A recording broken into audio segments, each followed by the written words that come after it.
I had a failed marriage. Right. And you left that marriage. And I left that marriage, got into this relationship, and I didn't want to fail this relationship. Welcome to the Bradbys Show with your hosts, Matthew and Candy Bradby.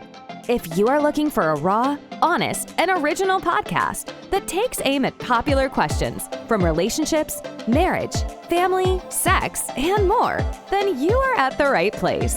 If you are a couple with a question, Matthew and Candy have an answer. And now, let's join our hosts for today's exciting show. Welcome to the Bradbys Show. I'm Matthew. And I'm Candy. And we're the Bradbys. Each week we come to you with an awesome show dealing with topics for couples by couples. What happened was we find that people are looking for real answers, and we're willing to give it to you. Yes. Raw, unrelenting, and we're ready to go. Yeah. Well, after 10 years of marriage, me and you decided to do this project. Yes. And it's amazing because people don't know the story behind this, and that you are not a camera person. No. You don't want to be speaking in front of a lot of people. No. You pretty much like to stay in the background, right? Yes. So that's what we got here. And after being married to a pastor, and I've been doing a lot of marriage counseling, and I'm pretty much the first person that everybody called. We've had everybody call, from people in Baltimore City, outside the city, and I've even been blessed to have people who are in Hollywood or athletes call, and as a team, we were able to help them out. Yeah. Some, the answer was your relationship is over and you had to move on. It's just like, this is like so, wow, it's like Christmas for me to be partnering with my baby, to be doing this, man, because I got overwhelmed by so many calls and being bivocational. Pretty much I'm being stretched thin, and I know you've seen it. Yeah. The calls in the middle of the night and people who are really hurting. I mean, they're really hurting, and my heart, I want to help them out. And because I had, been married 4 times, that's right, 4 times, relationships and marriage and family has become a topic that's really dear to my heart. And we were blessed that we've been getting a lot of, thank y'all so much. We've been getting a lot of inboxes and emails and suggestions for shows. But our first show will pretty much be coming from a lot of you who sent in information. And we had a lot of requests to answer this question. Yeah. Why do people stay in bad relationships so long? Wow. Yeah. I'm an expert at that one. Oh, man. I think, you're not by yourself, me being married 4 times, hey. Yeah. I was in one for 10 years. Wow. And, today we want to be raw, unrelenting, and we hope that our experience, because, again, we're not telling you to do what we say. This podcast is just another voice in your ear to help you get the information you need to make the best choice for your life. Yes. Right. But in dealing with that, and I'm going to let you start off with this since you're the expert, because I've never had a bad relationship. I'm just joking. But why do people stay in relationships too long? Bad relationships. I think the number one reason is they love the person. They love them. They really, truly love the person, and they're hoping that person will change. Wow. So they stay. They stay to show that they're loyal. They stay to show that they're faithful. Mm-hmm. And they're really hoping if they love that person enough, that person will change. Wow. And I've learned over the 10 years I was with that person, they're not going to change. You can't make a person change if they don't want to change. So what you telling me is that love doesn't cause people to change? No. So I can love you with all my heart, and that won't cause you to change to be the person I want? No. Not if that's not what I want to do. Right. So you're saying that in a relationship, it takes more than just love? Yes. To make it work? Yes. Wow. Yes. So in looking at your own experience, being in a 10-year relationship that you said was not a good relationship. No. First and foremost, we want to let everybody know we're not talking about people. We're just sharing our experience. We understand that we brought baggage to those relationships. We have some toxicity within ourselves that we brought. So it takes two to make a messed up relationship. And we do understand that we all are imperfect. Yes. Like with the relationship I was in for 10 years, I've taken responsibility. You cussing. For that. She cussing, y'all. It was my choice to stay. He didn't put a gun to my head to make me stay. It was my choice to stay. So I had to take responsibility for my life and accept the consequences of my actions, if you want to say. Because it was my choice to stay. Okay. Knowing he was doing what he was doing. He was treating me the way he was treating me. But I still chose to stay with him, thinking that I could love him enough that he would change. Wow. That's a big, grandiose statement, because and looking at why do people stay in bad relationships so long, I've been involved, and also I've helped counsel people. A lot of folks say, and I've heard people say that they are afraid to be alone. Oh yeah, I truly believe the number one reason they're afraid to be alone. Okay. Number two, they love the person. They hope that person would change. They hope they stay with him long enough, they will change. If they her. If they sacrifice enough, they will change. If they bend over backwards, throw their leg over their head and everything, they will change. Right. And it doesn't happen. If that person don't want to change, they're not going to change. What about loyalty? That's another reason why I've known people to stay with somebody, because they met somebody that did a lot for them, or they taken care of them. They helped them out when they were down and out. Right. Even though that person wasn't good for them, they stayed with them because they thought, because that person did a lot for them, so they had to stay with them out of loyalty. Right. Wow. Because I can talk from my experience. I really can't tell you. A lot of my relationships have came because people showed me that they care, and being how I was raised up, being loyal, because I'm loyal to a fault, where I've been loyal to people who have been loyal to me, both in the streets and in the church and in relationships, that, my loyalty sticks in there. And, I'm a ride or die. So, say, for instance, if I was homeless and you opened up your doors to me, no matter how bad it is, my loyalty kicks in and say, look, that person looked out for me. So I show gratitude even in my own suffering. When you talk about your relationship, man, you did it for 10 years. I think you really can help somebody. There's somebody out there right now that I believe today that this show was created exclusively for them. I think it's a couple of thousand people out there. And seriously, because people don't really know what they got until they lose it. Yeah. But secondly, people don't understand that you have value. And sometimes we can lose that value in a relationship. True. And I know I lost my value. Right. I was willing to tolerate anything to keep him in my life. And even though it tore me apart, it really messed with me mentally, psychologically, emotionally, but I loved him. Okay. And I wanted to keep him a part of my life. I think another reason people stay is the fear of failure. Right. I had a failed marriage. Right. And you left that marriage. And I left that marriage, got into this relationship, and I didn't want to fail this relationship. So you rebounded. So yes. Pretty much after your marriage, was that like an instant thing, or was it instant? So you moved out of your marriage, it dissolved, and now you jump into a situation. Now we want to be mature, because a lot of people, and I've heard people talk about relationships, and they always finger pointing, but in the infancy or genesis of the relationship, you two were friends. Yes, he was my best friend. He was your best friend. That's yes. Best friend. Now how?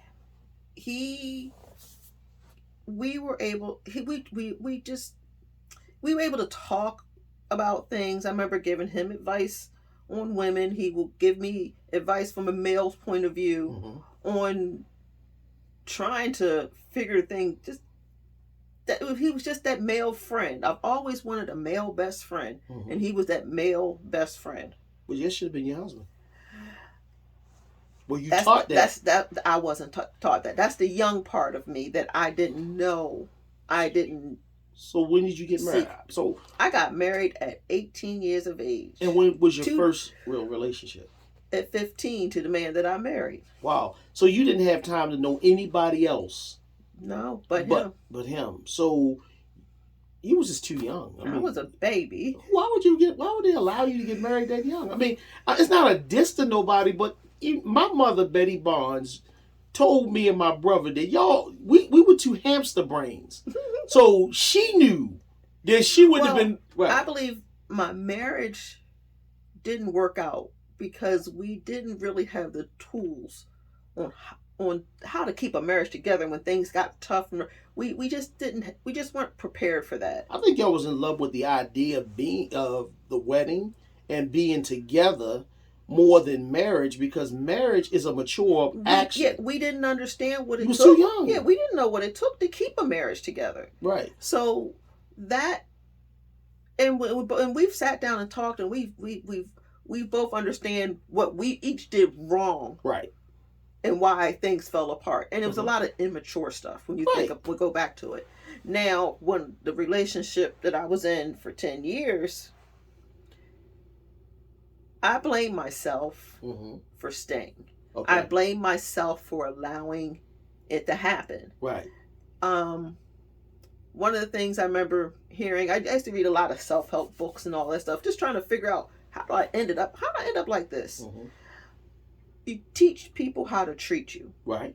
And with me allowing him to go do the things he did and talk to me the way he did, and me not standing up for myself, I didn't set boundaries. Okay. So he just did whatever he felt like it, however he felt like it, whenever he felt like it, knowing that I wasn't going to buck back at him. Okay. And that hurt me doing that, because I kept all that negative stuff inside. Okay. And not standing up for myself. But But I was afraid to stand up for myself because he was going to leave me. Oh. I wanted him to stay, so I didn't buck back at him because I wanted him to stay. So what you're saying is people on occasion, not everybody, but on occasion, they don't want to be alone. They don't want to admit that this has failed too. And I think it's sad because in our culture and in our society, we looked at the dissolution of a toxic or bad or any relationship as bad. I was just saying on social media, people have a proclivity of announcing I'm breaking up a relationship. I'm cutting this person, and I don't rock with this person. And I always say, if you don't rock with a person, you don't have to make an announcement. Just stop rocking with them. I think the failure rate is, they'll say, well, I couldn't do it because I didn't have money or this and that. I think it's more psychologically and emotional attachments we create. And then pride sets in to tell us that, I'm not going to lose it. I'm going to fight for this one. Even though it's not worth fighting for. Because we got people that's watching that may be abusive. We were blessed not to be. Yeah. It was a mental and emotional abuse. How so? He knew I'm one to, I like affection. I like, if you withhold that from me, that hurts me. Okay. So if you stop talking to me or ignore me and you pull away from me and you won't have anything to do with, that hurts me. Okay. And that's what he would do when I would irritate him or get on his nerves, and he would stay away for days and I have no way of getting in touch with him. You tripping. Somebody would actually days? Days. Stay away for days. Come on. And I'll have no way of getting in contact with him. And I was just... Days. It was days. Where did he go? Who knows? Gee, But I didn't question it because it will make him angry. And making him angry will make him go stay away again. Well, I'm the kind of person, if I worried about my face, I would keep on making him angry. But I didn't. But that's what happened because, okay, so y'all start out as friends. You giving him relationship advice and advice. He giving to you. That was a recipe for disaster because you knew how each other ticked. Y'all knew a lot about each other. Then, with that relationship, right? With that relationship, y'all moved in together, right? So you left one relationship, you moved into that relationship. Okay? And when you moved into that relationship, what happened? In the beginning, I was still unsure whether or not I wanted my marriage to work. Okay. But my ex, he was going through his own issues. Okay. That he was dealing with. Okay. That I couldn't help him with. It was something that he had his own demons he was fighting with, and which drew me closer to my friend. Wow. So when that happened, that's when I didn't want to go back to my ex. Wow. And I just drew even closer to my friend because my friend was that shoulder to cry on. That he was. Were you still married when you was with this new guy? So I'm not trying to be disrespectful because I'm coming from a place of principles.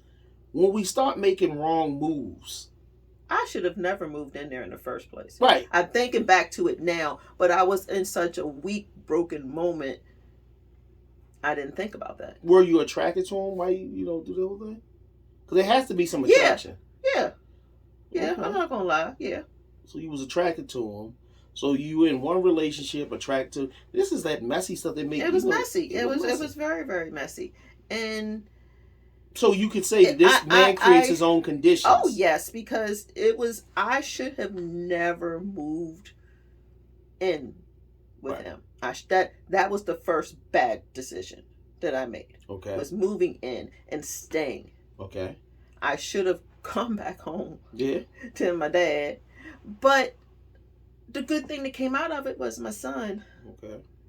My son's but even after I had my son, I stayed too long. So I should have even after I had my son and I realized things got worse after I had him, I should have left. So to establish a timeline, you leave your ex, your husband, you move in with your friend.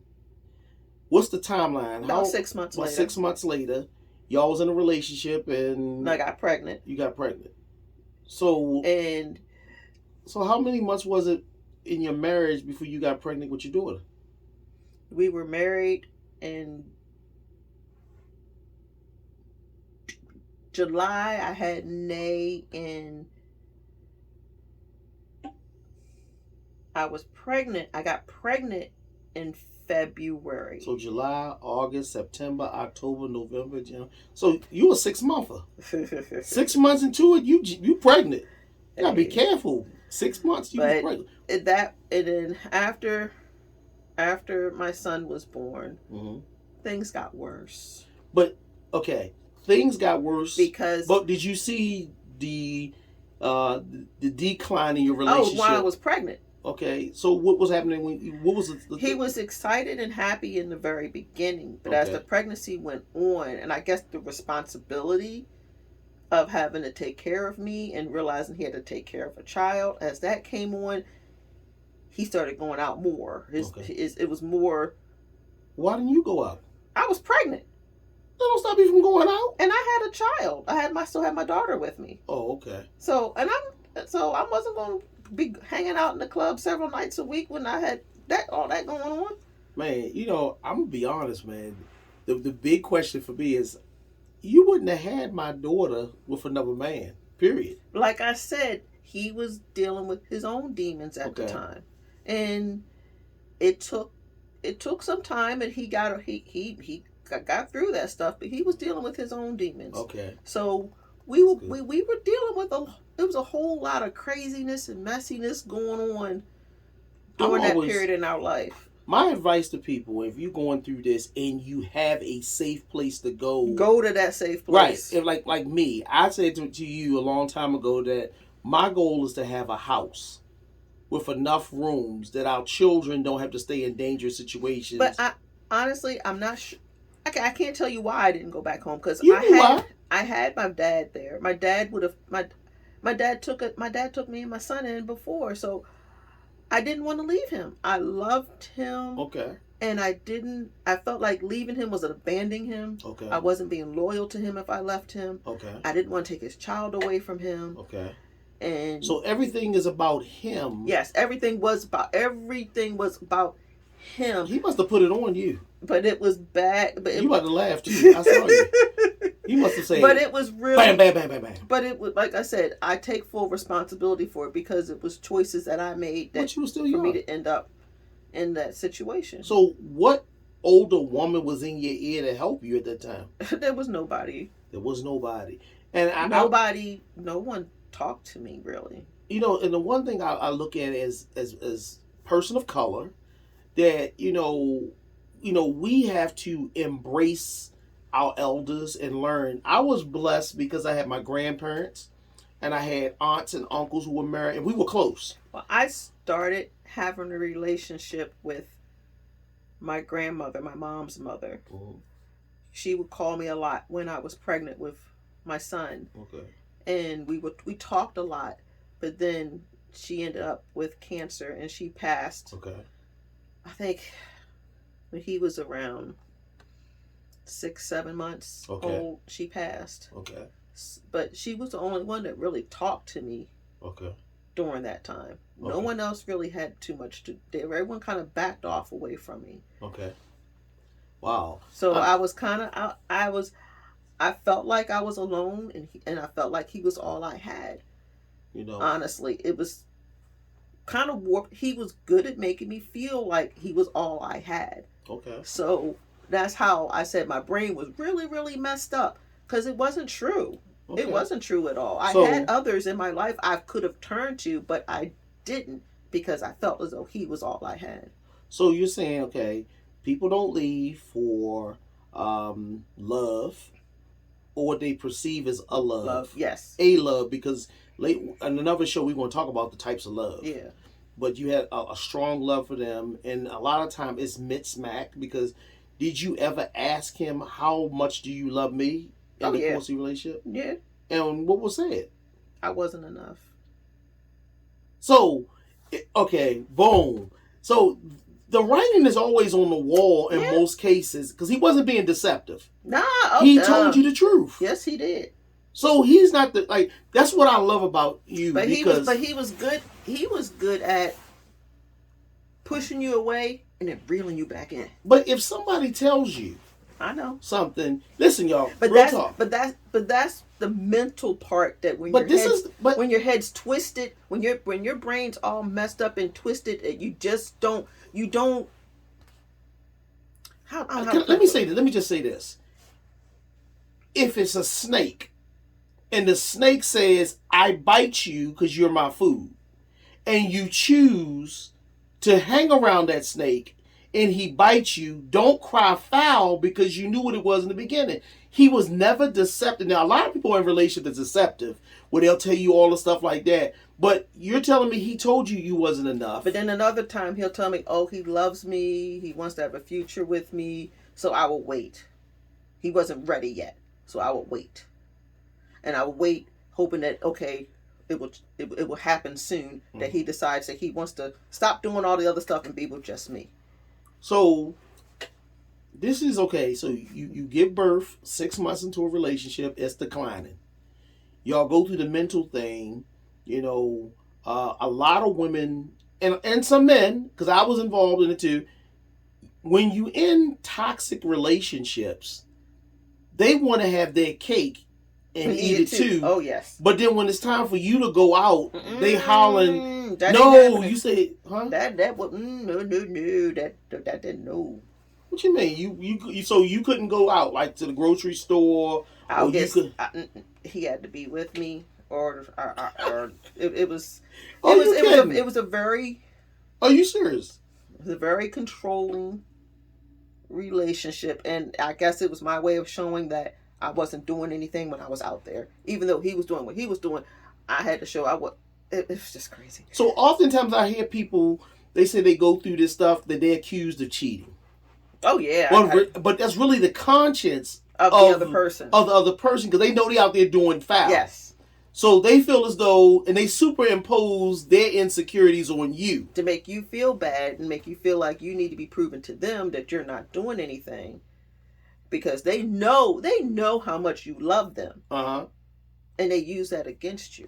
That's crazy. I mean, it's just a very manipulative way of controlling somebody. But I was in toxic relationships where, one, it was my own fault. Because most of them were rebounds. Mm-hmm. And I'm not trying to be disrespectful, but I'm just saying on my part, I should have took the time out to get healthy and to get in a good place. I agreed. I should have done the same thing. But I should have done the same thing. Society lies to us too, because society tells you never know when love's going to come, blah, blah, blah. Yeah. So we let down our guard while for healing. That fairy tale life. Yeah. And it is not true, because I've seen people do it. I've seen people say, oh, you never know. We say that. But the truth is, you need to get to thy own self, be true. Get yourself. So what would you recommend? A time period between you're in a toxic relationship, you're out safely. How long would you say? I don't know what the time period is, but seek help. Right. Seek help. Because when I finally left and I came back to Baltimore, I was home for about 4 or 5 months before I started to seek counseling. Okay. That's when I kind of realized that. You talking about with your friends, your homies? No, I went to a therapist. So you went to a professional? I went to a professional because my head was messed up.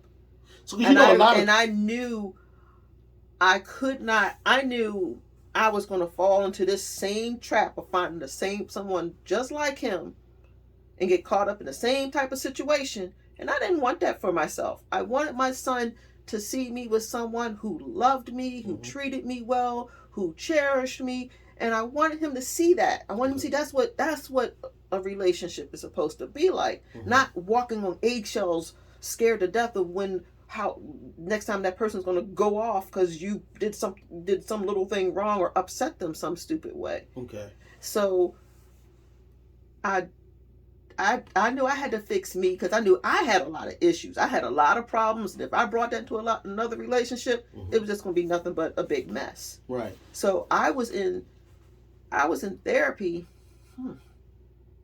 way before I met you. I was in therapy about a year or so before I met you, and then I was in therapy up until the breast cancer. Okay.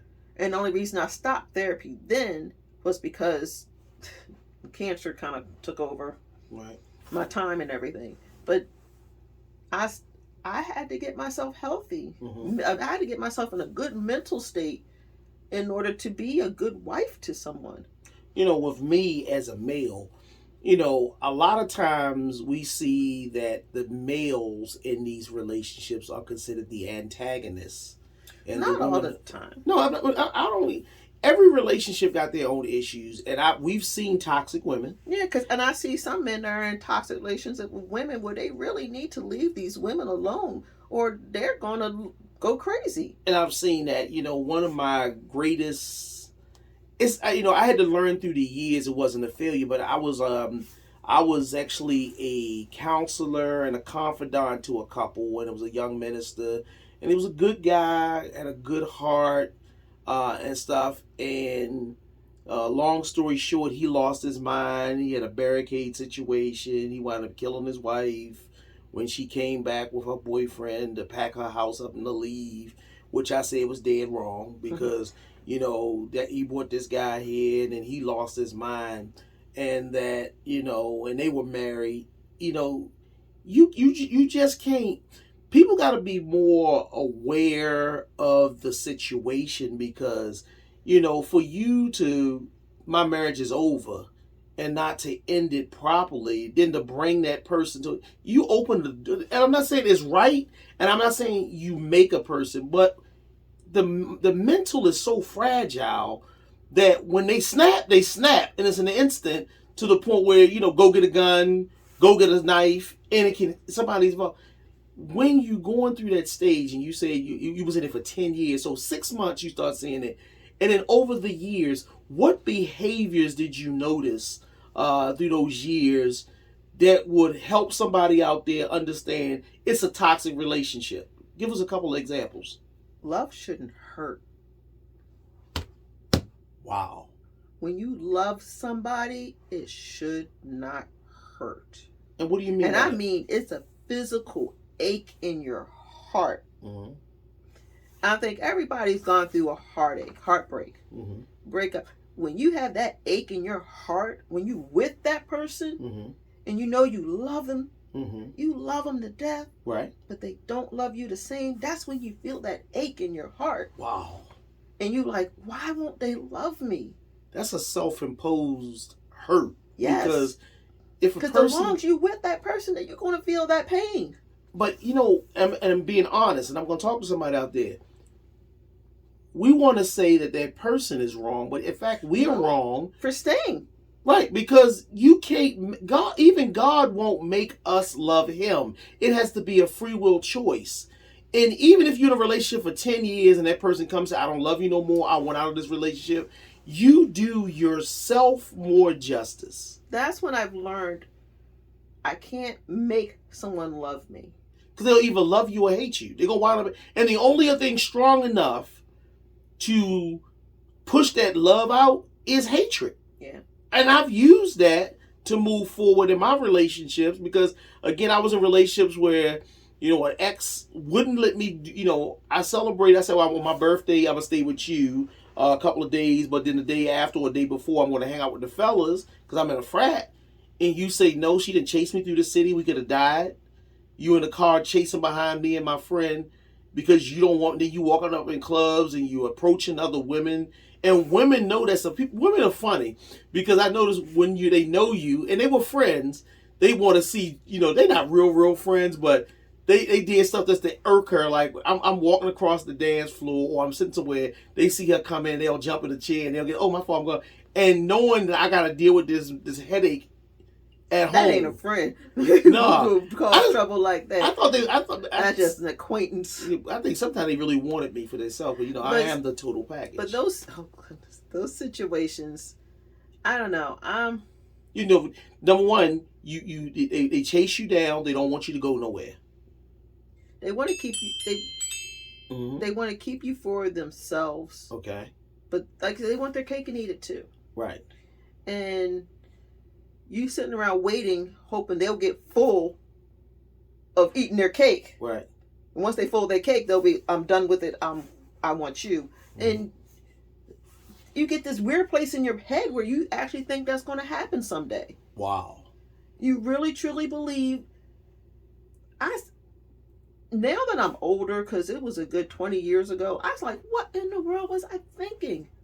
Right. Why did I think it would change? Do you think we don't do a good enough job as elders to our young people than to equip them with the necessities they need to make better choices? Oh, yeah. So if you were raising a young lady right now, and I'm gonna tell you from a young man, if you were raising even as a woman, I have a boy, an adult boy, an he's not a boy, adult he's a man, an adult woman now as children, and I've told both of them as teens, and I've told them as young adults, love does not hurt. Okay, but that's good. And that seem to have really stuck in their head, and they've made good decisions on when to end a relationship. Okay. Instead of sticking, because they're like their mom. They're ride or die. They're loyal. They're loyal. They're gonna stand by you through the thick or thin. No matter how bad it gets, they're gonna stand by you and help you be a better person. But you can't help someone be a better person if they don't want to change. But okay, so in a toxic relationship, you talk yourself into staying. Yes. Then you begin to question yourself and what you doing wrong. And your work. To making them mad. Yes. What am I doing to make them mad? So like, have you ever had an instance where you couldn't go to church or something like that? Oh yeah. Oh, you got to be crazy. Yeah. The church. I got I got baptized, and Yeah. my baptism was scheduled on his birthday, Okay. and he was pissed at me for that. Okay, so he did not come to my baptism he didn't come to your baptism, because he had to go to the club. but that was your choice to stay with him, because I know women who told, look, if you need that baptism, just know one thing. And see, that was the other. I didn't set boundaries. Right, and that's key, y'all. You have to set boundaries to because protect yourself. I mean, you said it before. We teach people how to treat us by setting boundaries. Yes, and enforcing them. I had no boundaries set. None. I had no boundaries set. Okay, so he can come and go as he please, do whatever he want to do. Pretty much. Was it because he was the provider, and you ain't have money like that? Part of it. Okay. So I always tell people in a relationship, especially if, never stop being able to provide for yourself. He wouldn't allow me. But you allowed him to do that. He made it very difficult for me, put it that way, for me to be able to do that. And once I started to doing that, he what's the best way to, he stopped it. He interrupted it. He screwed it up for me, so I couldn't continue. I tell you, you can tell me from different words. The women I know, you ain't gonna mess with their money. You ain't gonna mess with them. I was very naive, and I didn't have anyone to tell me different. But I don't think. Listen, so I hear that a lot. So I made a lot of bad. I made a lot of bad choices. But listen, I hear that a lot. A lot of people say, I didn't have people. But what I do find in reality is, would you have to listen to him when your heart was in that relationship? You had people you could talk to. I had that little angel on my shoulder that kept telling me, you need to go. You need to go. This is not good for you. And then I had that little devil who was like, why are you going to abandon him like that? Why are you going to do this to him? Why are you going to hurt him like that? So it was like back and forth, back and forth, so back and forth. It was okay for him to hurt you like that, but it wasn't okay for me to hurt him. Wow. It made me worse to hurt him, even though he was hurting me. So you have your that's the way my brain was operating. So after having your baby, y'all got closer, right? We got further apart. So what you mean? He was still more? Oh yeah. With a child? Yeah. Wow. I mean, it's like, I'm asking that because, in my relationships, all my relationships, I don't have any biological children, but I was blessed with, you'll make me want to cry, so let me get myself together because I don't want something.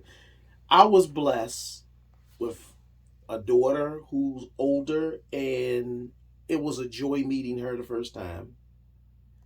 Then our son, because I don't look at none of those children, although you shared relationship with other people, they're my children. I don't look at, and I hope y'all know, I think y'all feel it. I'm a rider because my love for your children has created a bond between me and even your ex. Which is weird for you because that's a whole nother subject. Right, but it's a good weird. But it's a mature weird. Yes, it's a mature weird. Where I think that show is the show that will show you how can your now spouse have a great relationship with your ex. Weird. That's going to be a show, y'all. Candy going to make sure we do that show. Because to me, but you know what? You can't have those mature relationships if you're insecure. I'm fully secure. I know you can go to Delaware, you could be around your daughter, you could be around your ex, and I have no problem. But that's because of our relationship. Right. Because I'm healed. Because before you could have did that. Because I came out of a relationship. And the same here. We both are healed. We were healed before we got serious. And then my relationships with my ex's children have always been open, and I've been open with you. I say the children never hurt me. The relationship ended. But if those kids need me, and you've seen it, when my ex's daughter ran away and stuff, and then I reached out to her, we got her, fed her, and took her home. My strawberry, I was a strawberry. She always gonna be mine, Yeah. and I told you that. And I have no problem with that. Because the children are still, and that's another episode too. But when it comes to the staying in a bad relationship, but like with you, I stayed there through infidelity. I mean, to wake up one morning to be intimate with your spouse, and then for that person to call you, you go through the yelling and screaming and all that. So why did you stay? Because number one, I was a pastor. I had already suffered through failed marriages. I was on my third marriage. So it's failure. It was a combination. Because I failed my last relationships. They were over. I'm in one now. Even though the man said she had been over his house and took my money out of my account to buy him food, and he saw me washing my car, and it brought out anger where I wanted to do stuff to him, but yet she got a reprieve. I mean, I yelled at her. I went off. So why did you forgive her? Somewhat. Because I didn't want to walk. I love being married. I love being married. So the actual relationship of being married, not exactly the person, but the institution of marriage, the office of marriage, would meant a lot to me. And I had failed some marriages because of immaturity, my very first one, and we're still friends now. And to be real, was I made excuses to stay because I didn't want to be a failure. And then that turned inward because it became anger and rage. And, the arguments were hot and heated, because you were hurt. And I got physical, and I was wrong on occasions. And, and then for that person to call you and tell you what they're doing with your spouse, I'm that kind of dude, I don't look like who I am. Because people look at him, oh, he's a nice pastor, blah, blah, blah. But, like I said, but you stayed for the fear of failure. Not the fear of failure. You didn't want another failed marriage. I didn't. So it's not a fear, because I could engage the fear. So you just didn't want. I did not want to fail. I did not want to fail. Would you say you still loved her even though she did what she did? You still loved her. Kept me with her, because I still would go to work if she asked for anything. You still, and that's love. Because I was in it to win it, but when I met her, it was on bad ground. Just like you say, you were still married. I met her. I was divorced, but she had been in a relationship with somebody I knew. I didn't know I knew the person until I'm sitting over her house at her table. There's a knock on her apartment door, and dude walks in, and we used to work together at an old job. And he's begging for her and all that stuff like that. I'm sitting there like, yo, wow, boom, boom, boom. And I was like, you want me to go? No, you can stay. He's going to go. So a messy person like that, if they did it to them, what makes you think they won't do it to you? So what made you ignore that? Because I'm mad Bradby. Pride. She ain't going to do this to me. I'm the love of her life. I made her say, and that's just real talk, because, you get prideful, like, it can't happen that's to another you. reason why people will stay in a Pride. Yeah. I think pride is the biggest, because we don't want to admit, and you'll go in your family and smile and all that stuff. Then you got the yammy whammies. They the ones that be like, oh, he's so bad to me. But you don't make no effort to leave. You'll tell your family. And your family will go load up the truck, get the shotguns, all that stuff. But you're not making the effort to move forward. So all you are is a wet crybaby. Crying all the time. Am I right or wrong? Yeah. So after those years, after those years of being with him and going through some hard times, I know, and arguments, blame game, the mental roller coaster, sleeping by yourself and all that stuff. And I told you a long time ago that you should have came back to Baltimore, because I could have met you a lot earlier. And I wouldn't have had to go through my last incident. You did say that. Yeah, because, I met you, I saw you for the first time on the 44 bus. The Lord, the Lord is my shepherd. He knew what I wanted. But anyway, right? We were too young. You were already entangled. Yes, I was. I mean, thank you to Jada Smith. You know, entanglement. But you was actually gonna marry him anyway, so yes, I can't worry. I ended up marrying him. Right. But through the course of life, God has a way of making you smile by bringing things in full circle and you back at one. But what was the because everybody has to have, and you know, there's a lot of people who stay in them too long and death comes up and there's a lot of stuff, and we're saying this because we want you to know that toxic relationships can turn deadly on your behalf, because you might lose it yourself. Because I know you've experienced where you was gonna lose it and go upside their head. I've had. Not sweet candy. I tell you, God calmed me down. I gotta give God the glory on that one, because God saved that man's life. There was times I was so angry and so furious, and I'm sitting there with a frying pan staying over top of him. So you only can poke a line, but so many times before. And my children pop in my head. And I'll call him and it's like, nope, if I did this, I'll be leaving my kids to him. Right. So I couldn't do that. So, right. Well, you won't be leaving your kids to them. But that, in my head, that's how I would be leaving my kids you to go them. upside the head and you be riding around that wheelchair, looking like Professor X. But so I had to calm it down and chill out. But yeah, I was not mentally well. Okay. When by the time I left and went to my dad, I was not well mentally. Okay. I was not in a good mental state. Okay. I was barely hanging on. Because of everything that happened, I was just barely hanging on. So it took a lot of therapy, took a lot of daddy time. My father spent quite a bit of time sitting and talking to me for me to get my head straight. With that, would you say his male positioning or by being a male help heal you? Yes. Because I told you healed me from issues I had growing up, you know, with women, relationships. And I heard from Bishop Apostle McNeil.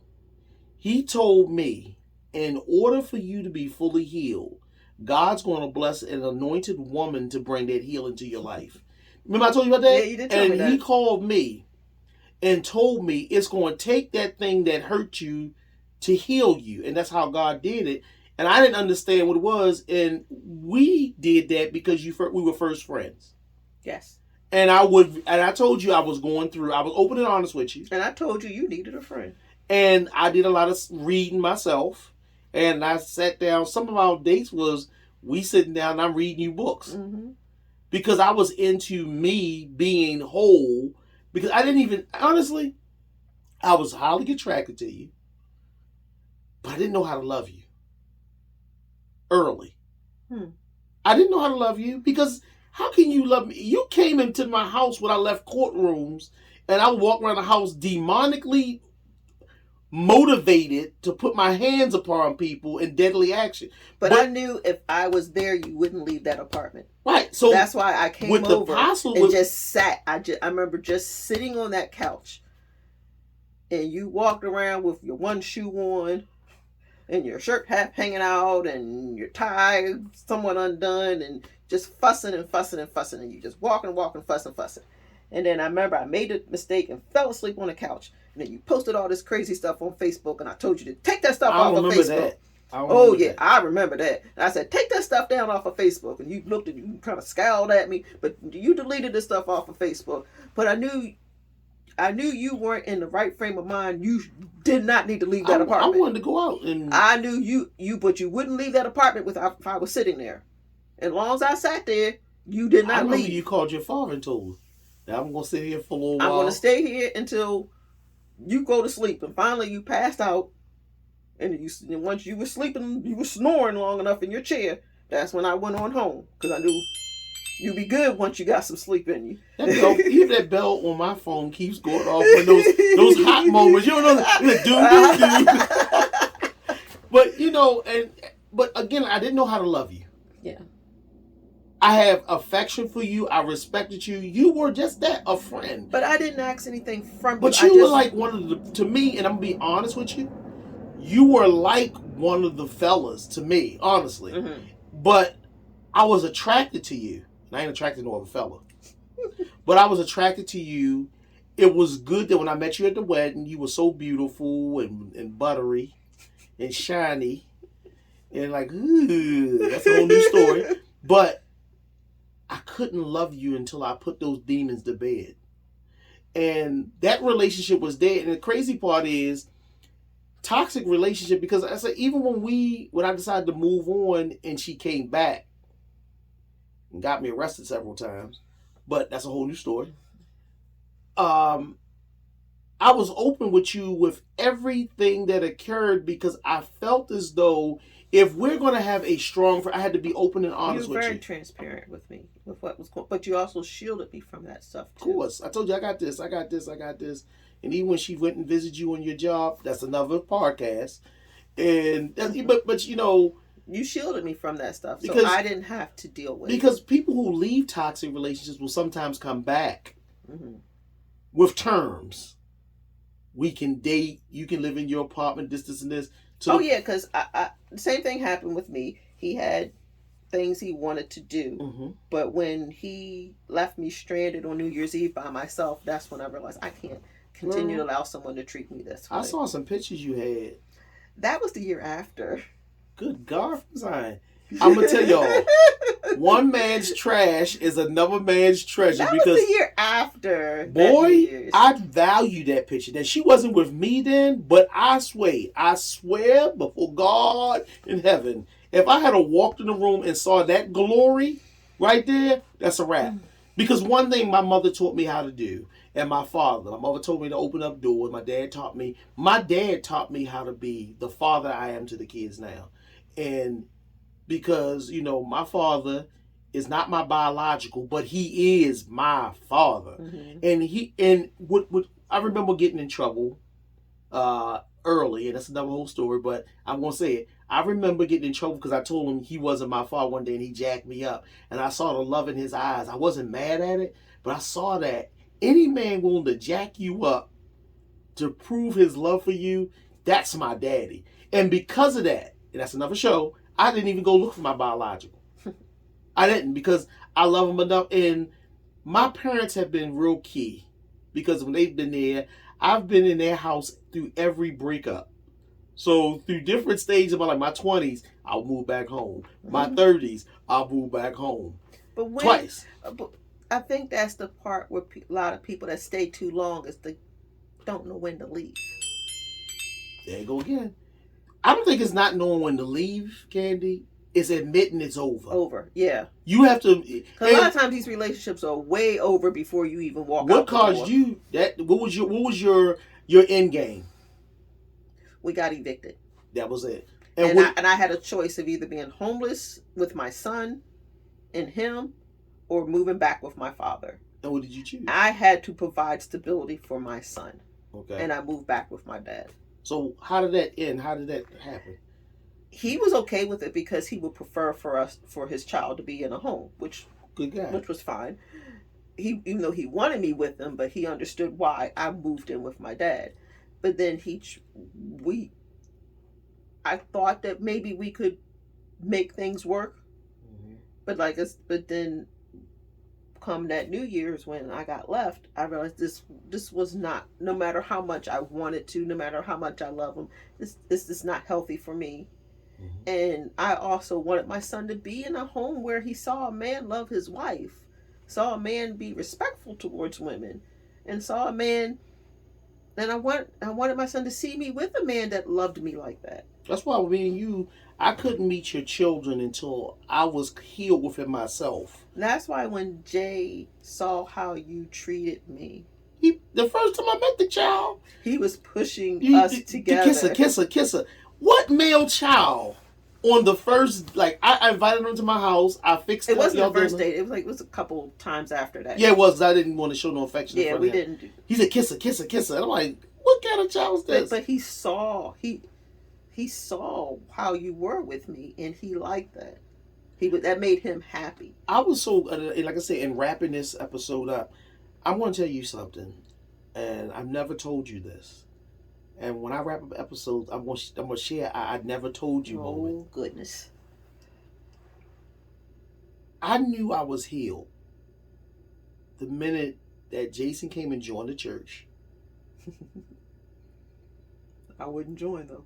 I didn't want you to. I knew I was healed when I could love him unconditionally. I learned, and I enjoyed meeting Nay. I already knew your crazy brother and most of your family. And we're going to talk about that. That's another episode that I think you're going to really enjoy, y'all. But if you, for 1 minute, there's a young lady or young man out there that needs your wisdom. They're in a toxic relationship. Their mate is showing them disrespect. They do whatever they want with their money. They go when they want to go. They treat you any kind of way. And you are in your pride because you don't want to end it. But the signs on the wall, they cuss you out. They do all that. What would you say in 1 minute you would look at the camera and talk to them, and then I'm going to share. Don't waste any more of your life on this person. Love should not hurt. To love somebody should feel good, should empower you, should make you happy. It should not feel painful to love someone. If you're feeling that pain, you need to go.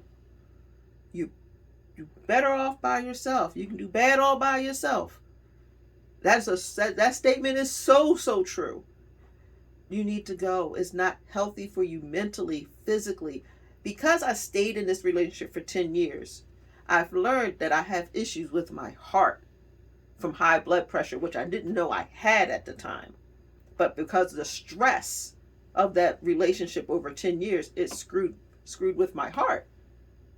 And stress will tear your health apart. Go. Leave. Don't stay. Leave. And if I want to piggyback on that for 1 minute, I'm going to tell you this. You are loved. You are valued. You bring a lot to a table. Yes. If that person don't appreciate you, trust and believe. Oh my God, somebody. When you least expect it, Yep. God will bring the right person into your life. It won't be love at first sight. There will be an attraction, but take your time and learn to love you. Yes. Let them love on you without strings. Yes. And allow it to mature. Our relationship grew from an acquaintance to laughing and joking as friends and pals, companions. Yes.